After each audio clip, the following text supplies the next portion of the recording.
Student welcome to online class. मैं Anita Sharma class second को chapter number 6 रंगा सियार पढ़ाऊँगी। रंगा सियार का मतलब है जिस रंगा यानी कलर किया हुआ, सियार यानी अपना वास्तविक रूप नहीं होकर कोई दूसरा ही कलर लगाकर अपने स्वरूप को चेंज कर लेना। प्रस्तुत पाठ में अब इस पाठ का सार क्या है?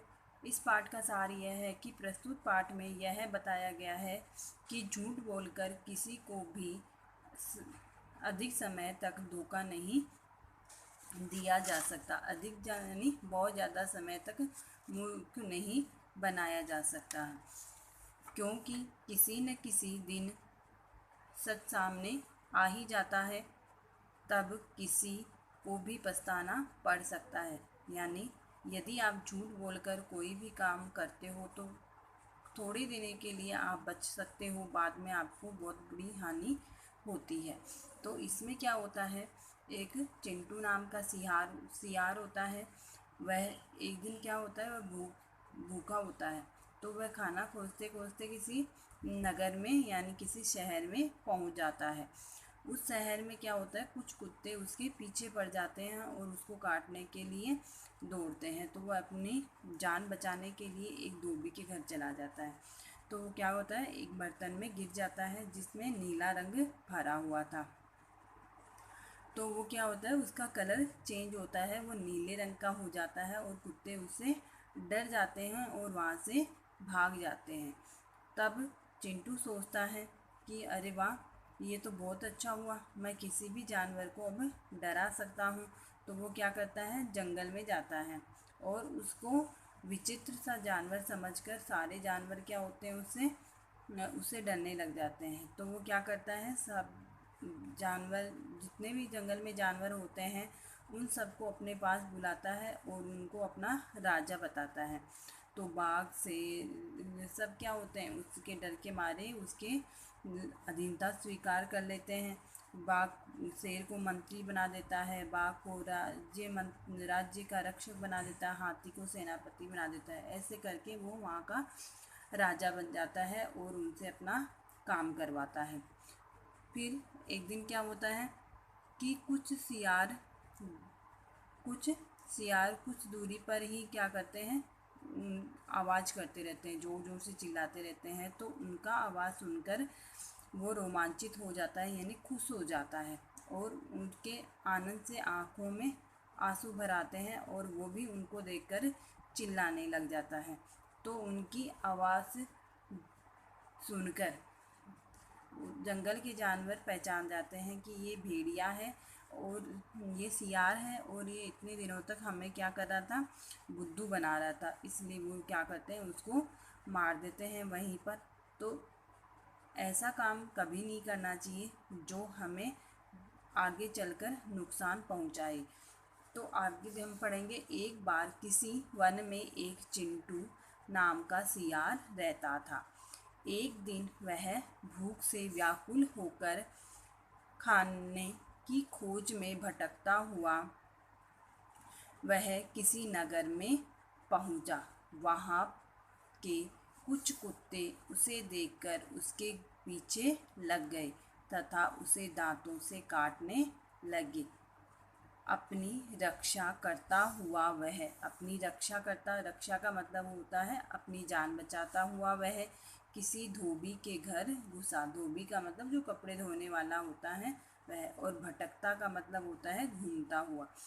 वह वहाँ एक बड़े बर्तन में गिर पड़ा जिसमें नीला रंग घुला हुआ था। जब वह उसमें से निकला तो नीले रंग का हो गया। उसे विचित्र का मतलब होता है अनोखा जानवर मानकर कुत्ते वहाँ से भाग गए। अब चिंटू किसी वन में रहने लगा। अब क्या करता है चिंटू, वहाँ से निकलकर और किसी वन में चला जाता है।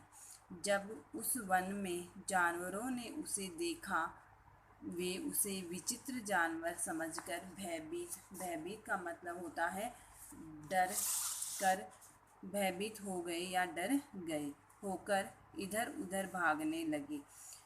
फिर उसे अचानक एक उपाय सूझा, यानी फिर वो एक उपाय सोचता है। क्या? उसने सभी जानवरों को सांत्वना देते हुए निवेदन किया कि हे मित्रों, फिर उसने सभी जानवरों को सांत्वना का मतलब होता है कि उनको ये आश्वासन देना कि मैं आपका कुछ भी नहीं करूँगा। ऐसा आश्वासन देते हुए उसने निवेदन किया, यानी कहा कि हे मित्रों, तुम मुझे देखकर क्यों डर रहे हो? क्यों डरते हो तुम मुझे देखकर? विधाता ने मुझे आप लोगों का राजा बनाकर यहाँ भेजा है। विधाता का मतलब भगवान ने मुझे आप लोगों का राजा बनाकर यहाँ भेजा है, क्योंकि इस जंगल के जानवरों का कोई भी राजा नहीं है। मेरा नाम चिंटू है। अब तुम सभी मेरी छत्र छाया में अपने आप को सुरक्षित समझो। छत्र छाया मतलब मेरी कृपा में या मेरे अंडर में रहकर अपने आप को सुरक्षित समझो। इसे सुनकर शेर, सिंह और बाघ आदि ने कहा, हे राजा, आप हमें आज्ञा दीजिए। अब उस सियार ने उस वन के जानवरों को अपने गुट में शामिल कर लिया, अपने पक्ष में कर लिया। उसने सिंह को अपना मंत्री, बाघ को अपने राज्य का रक्षक, हाथी को सेनापति और भेड़ियों को द्वारपाल बना लिया। और अपने स्वजन का मतलब होता है अपने ही कुटुंब के जो सियार थे से तो बात भी न की और उन्हें तलवार दिखाकर निकाल दिया। अब सिंह, बाघ आदि मृग को मारकर लाते तथा नीला सियार प्रभु धर्म का पालन करता हुआ उसे गुट में बांट लेता। तो प्रभु धर्म यानी अपने राजा के धर्म का पालन करता हुआ क्या करता, उसे सबको अलग अलग बांट कर खाने को दे देता।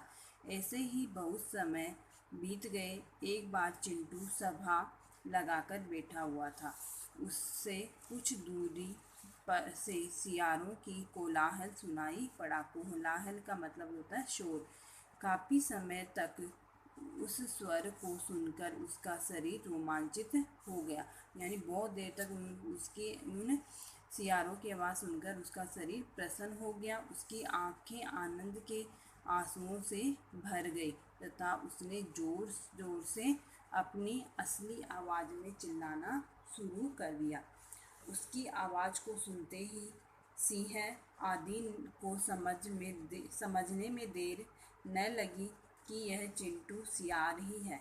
इतने समय तक इसने हम सबको खूब बुद्धू बनाया, यानी पागल बनाया। उसका शीघ्र ही वध कर देना चाहिए। वध यानी उसको शीघ्र ही मार देना चाहिए। सिंह आदि जानवरों की बात सुनकर चिंटू ने अपनी जान बचाने के लिए क्या किया, भागने की कोशिश की, किंतु सिंह आदि जानवरों ने उसे क्षण भर में ही उसके टुकड़े कर डाले, यानी उसको मार दिया।